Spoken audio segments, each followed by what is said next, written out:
on s'est lancé, on s'est foiré complètement. On va partir à l'étranger. On dit à nos proches, on va vendre des couteaux dans un garage. La deuxième année, c'était une catastrophe. Salut à tous, je m'appelle William, je suis fondateur de couteauduchef.com. Et bonjour, moi je suis Florent, le fondateur de couteauduchef.com aussi. Et pareil. De même. Donc on a lancé cette chaîne récemment pour vous raconter un peu notre histoire. Notre chaîne s'appelle Coupé Décalé. Aujourd'hui la vidéo, on va vous présenter la genèse, comment on est arrivés tous les deux à créer couteauduchef.com. C'était il y a 13 ans. 2009, la société LW. On a créé dans un garage à Roquefort-les-Pins. Et donc comment on en est venu là, franchement c'est une super longue histoire, j'espère que vous êtes accrochés. On s'est rencontrés en école de télécom et réseau, qui n'a rien à voir avec le commerce. Ouais. L'IUT. Voilà, l'IUT à ETR qu'on salue à Sophia Antipolis. Ouais. On s'est vite rendu compte tous les deux qu'en fait on n'avait rien à faire là.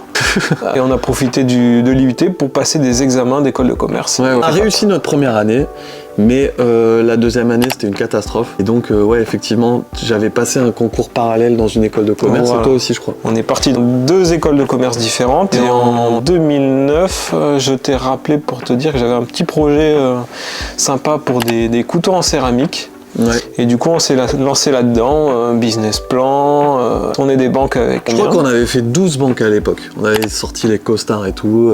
12 banques, 11 noms, je crois. On avait eu 11 noms, ouais. C'était difficile, franchement, c'était une période difficile parce que il semble qu'on demandait 12 000 euros. Ouais, c'était pas grand chose, alors à l'époque on avait vraiment l'impression que c'était beaucoup. Ouais. Et en fait non, c'était vraiment pas grand chose. On avait mis les costumes, etc. Mais on avait quoi, 23, 22 ans 23 ans. On était trop jeune, on a eu comme refus, c'était vraiment compliqué jusqu'à ce qu'un jour il y ait une banque qui nous dise ok c'est bon, je vous suis, on a réussi à avoir ce prêt. Et avec ce prêt, ça nous a permis d'acheter de la marchandise. Acheté la marchandise, le stock. On est allé sur Alibaba à l'époque et on a acheté de la marchandise avec une marque qu'on avait créée à l'époque qui n'était pas du tout le site qu'on exploite. On s'est retrouvés tous les deux, on a pris le garage de mon père. On avait un fichier Excel pour regarder quel était le repas le moins cher qu'on pouvait avoir en allant au supermarché. À l'Intermarché, on avait les surgelés qui nous revenaient à 70 centimes le repas, qui coûtait moins cher. Ouais, calculer tout parce qu'en fait on n'avait pas d'argent. C'est ça. On avait zéro argent. Donc moi je me rappelle, je donnais des cours de maths en sortant de travail et le soir j'allais servir au resto pas très loin de chez moi, histoire de faire un peu d'argent. Après l'avantage c'est que comme on était jeunes, on n'avait pas non plus trop de responsabilités. Ouais. Donc moi je vivais chez mes parents. Donc. Ouais, c'était plus facile. Même si c'était quand même une aventure qui était compliquée. Et donc du coup on a reçu 3000 couteaux céramiques. C'est l'avènement, la hype des couteaux céramiques. Ouais, on avait acheté 3 modèles, un petit, un moyen et un grand. 10 pièces de chaque. Voilà, on avait déposé une marque, etc. Et puis on s'était dit, vas-y, on y va. On va vendre ça aux distributeurs. Parce que c'était l'idée de départ, c'était ça. À faire du B2B, c'est-à-dire que nous, on était la marque, on vendait à des boutiques et les boutiques allaient vendre à leurs clients. Donc on faisait du phoning. On appelait toutes les boutiques. Pareil, on avait fait un fichier Excel. Qu'est-ce que c'est que votre couteau voilà, si le client il est un peu content, qui dit oui, alors je vais lui répondre ça. S'il est pas content, alors je vais lui répondre ça, etc. C'était du n'importe quoi. C'était magnifique. Ouais, c'était génial. Donc on a réussi à avoir quelques clients. Dont une dans le Vieux-Grasse. Je ne m'en rappelle pas du tout. C'était une période un petit peu difficile, mais en plus on avait un peu froid. Moi j'étais en moon boots. Ouais. On avait les mitaines, j'avais des cartons sur les murs. Les bureaux, en fait, il y avait des cartons de stock qui étaient partout, ça servait de bureau. Sur les murs, il y en a qui tenaient l'imprimante, derrière, devant, t'en avais dans ton garage, chez mes parents, partout. Ouais, c'était vraiment pas facile. Et à chaque vente, on mettait dans la voiture, on allait à la poste à 2 minutes et on envoyait notre petit colis. Jusqu'au jour où on s'est dit, bah tiens, on va créer le site web de notre marque. Donc on avait créé une petite marque qui n'existe plus d'ailleurs aujourd'hui. Donc on a utilisé un système qui s'appelle Joomla pour les techniques, qui est obsolète depuis très longtemps maintenant, mais c'était l'horreur pour faire pour passer nos commandes, etc., pour créer des produits, c'était vraiment dur. Quelques semaines plus tard, on s'est dit bah tiens, on va faire la boutique de notre site web. Parce qu'à l'époque, on se retrouve, on est plus ou moins en 2010, le web n'est pas le web qu'on connaît aujourd'hui, il n'y a pas Amazon, il n'y a pas Prime, il n'y a pas AliExpress, il n'y a pas tous ces trucs-là. Donc on se dit, bah tiens, on va lancer la boutique en ligne de notre site. Et le soir, on met en ligne la boutique. Ouais. Le lendemain matin, je me rappelle, on avait 2 commandes. Ouais, ça c'est miraculeux. Quand on passe normalement beaucoup de temps à appeler pour avoir des refus et que là on ne fait rien, on dort et on a une commande, c'était assez... Ouais, parce qu'en fait c'est des commandes, là pour le coup c'était du B2C, c'est-à-dire qu'on vendait à nos clients finaux. Donc la marge était plus forte, donc franchement super intéressant. On voit ça et on se dit en fait le client il a déposé son argent directement sur notre compte puisqu'il a commandé pour lui. Au contraire de la vente en B2B, puisqu'en fait quand tu vends en B2B en gros tu lui vends, mais le client, le distributeur, il a 45 jours pour te payer, donc tu as un trou de trésorerie de 45 jours. Et à l'époque, on avait 23 ans, la trésorerie, on courait après. En réalité, cette première idée de business, c'était un échec. Ouais. On s'est lancé, on s'est foiré complètement, on ne gagnait pas d'argent, ça faisait 1 an et demi, 2 ans qu'on... Ça nous a amené là, au final.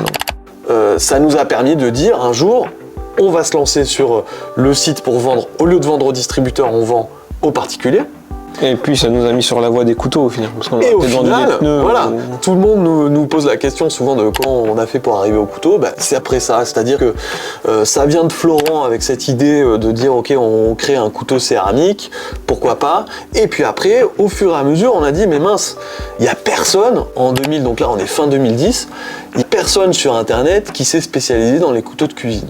C'est ça. Ils vendaient des produits de défense. Il y avait des gars qui étaient là, mais plutôt un peu armurerie. Voilà, couteau de survie, le gars il va vendre au même endroit un couteau de cuisine, un tonfa, une bombe lacrymo, etc. Donc pas très intéressant.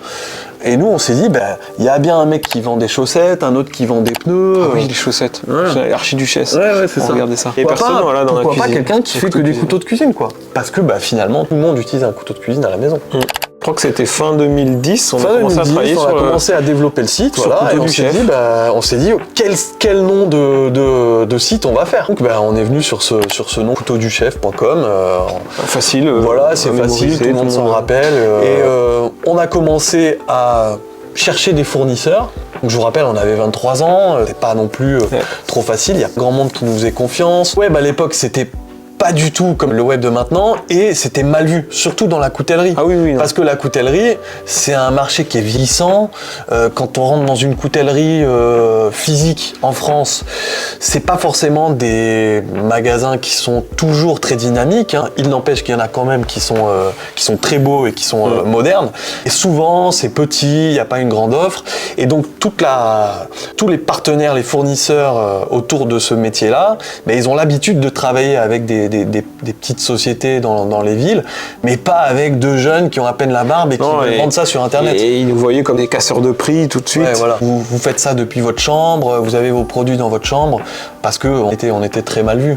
Très mal vus. Mais pas de stock. Il n'empêche qu'il y a certains fournisseurs qu'on remercie, et d'ailleurs avec qui on travaille encore aujourd'hui, ils nous ont fait confiance. Ça nous a permis de dire ok, on y va. À l'époque, en plus, le web, c'était beaucoup du dropshipping aussi. Ouais. Et comme on n'avait pas beaucoup de trésorerie, parce qu'il nous restait encore quand même des couteaux céramiques, on essayait d'acheter un petit stock, mais dès qu'on avait une vente sur un produit, on essayait d'en acheter 2 pour en avoir encore un. Ouais, et on avait aussi des produits qu'on n'avait pas en stock, mais qu'on avait en 24 heures. Donc le client l'achetait, on avait un peu tout de suite l'argent, on pouvait en acheter 2, et après, du coup, payer le fournisseur dans 1 mois, et nous, ça nous constituait un petit stock au fur et à mesure comme ça. C'est génial parce que on disait que le produit était en stock, ce qui n'était pas vrai.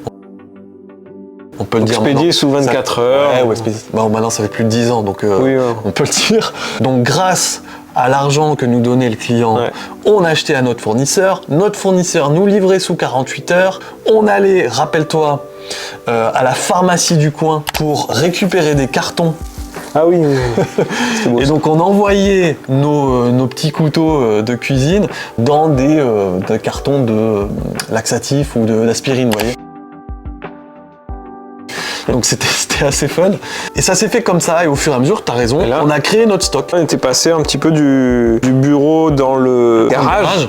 À un petit bureau à Cagnes-sur-Mer, au-dessus d'Intermarché. On a pris notre premier bureau, un truc qui devait faire 15 mètres carrés. Ouais, c'est ça. Et alors quand le client appelait, ce qui était drôle, c'est que on avait nos produits qui étaient un petit peu partout dans le bureau. Quand le client a appelé, ça c'est la magie d'Internet, on disait souvent, écoutez, on va regarder si on a bien ce produit en stock dans notre entrepôt. Et donc on mettait le client en attente, on se tournait, et en fait on avait les produits qui étaient juste derrière. Oui, voilà, dans le tiroir, après dans l'armoire derrière, un autre tiroir. Et au final, on reprenait le client en disant oui, effectivement, j'ai le produit. Ça nous permettait de faire croire qu'on était très gros alors qu'on était que deux dans un bureau. Finalement. Et rapidement, je crois qu'on a eu un ou deux stagiaires. Ouais, on a pris un ou deux stagiaires. Ça, c'est donc, je crois qu'on se retrouve donc sur l'année 2011. On a un ou deux stagiaires qui nous aident à mettre en place le truc. Une décision assez rapide. Alors c'est assez fou, mais on lit un livre intéressant de la semaine de 4 heures, ça s'appelle, de Tim Ferriss. On se dit, on va partir à l'étranger pendant 1 mois, tous les deux, pour travailler sur notre boîte. Et on a pris le catalogue de nos fournisseurs avec nous, nos ordis, et on est parti en Malaisie. En sac à dos. Avec notre sac à dos pendant les petits ordi, là, les petits ordinateurs de l'époque, bon, ce qui était... C'est ça. Et pendant 1 mois, on s'est baladé à travers la Malaisie et on crée nos produits, nos fiches produits. Voilà, dans les fichiers Excel qu'on envoyait dans le... Pendant ce temps, on avait fait confiance à une de nos stagiaires, qu'on remercie encore d'ailleurs. Merci Lou. Si tu nous entends. Qui, elle, avait pris la suite et faisait l'expédition de nos commandes. On lui envoyait donc les informations, elle faisait l'expédition de nos commandes pendant notre gérer les clients, elle faisait beaucoup de choses. Bon, après, il y avait quoi, 1 à 2 commandes par jour. Oui, bon, pas non plus horrible. Mais elle gérait bien. Et donc, c'est arrivé en décembre 2021 qu'on a subi le premier Noël où en fait il fallait aller à la poste avec les bras chargés et y aller 2-3 fois. Donc arrive notre premier Noël, novembre-décembre 2011, où on se dit bon Noël il va à peu près rien se passer parce qu'on n'offre pas de couteau à Noël. Non, donc on s'est dit ça marchera pas. Et pas du tout, les gens aiment offrir des couteaux de cuisine. Les clients aiment acheter des couteaux de cuisine et tout ce qui est autour de la cuisine. Il faut pas oublier qu'il y avait les émissions de cuisine qui commençaient aujourd'hui. Et oui, là, et Top Chef et autres, et ils offraient beaucoup de coffrets de couteaux de cuisine à Noël. C'est vrai. Et là, on était débordés, on était 3 ou 4 personnes, on allait avec les bras remplis chacun 4-5 colis, jusqu'à la poste, en traversant 2 fois la route, etc. Et on a commencé à se dire que c'était difficile dans le petit bureau. C'était une super période parce qu'on s'est dit, d'un coup, on tient quelque chose. Ça a marché, mais c'est super. Et puis on voyait la courbe de croissance augmenter. Noël, c'est vraiment ce qui nous a fait comprendre que on tenait vraiment le bon bout. Et c'était pas facile parce qu'en plus, ce qu'on n'a pas dit, c'est que on a quand même nos proches et nos moins proches qui nous disaient bon, vous faites un peu n'importe quoi. Oui, ça fait 2 ans. Voilà, on a fait tous les deux une école de commerce. Bon, voilà, et après on dit à nos proches, on va vendre des couteaux dans un garage. Donc c'était moyen. Et en fait, quand on a vu ça, on s'est dit il y a quelque chose et on s'est fait confiance parce que c'était pas facile pendant 2 ans de galérer comme ça. Et ce Noël là, ça a été le déclic. Et après, donc début 2012, en fait, il y a un nouveau métier qui s'est créé. C'était l'externalisation de la logistique, mais pour le e-commerce. Parce que jusque-là, c'était vraiment, je vous envoie des palettes, et ils se sont mis à faire de l'envoi de monocolis.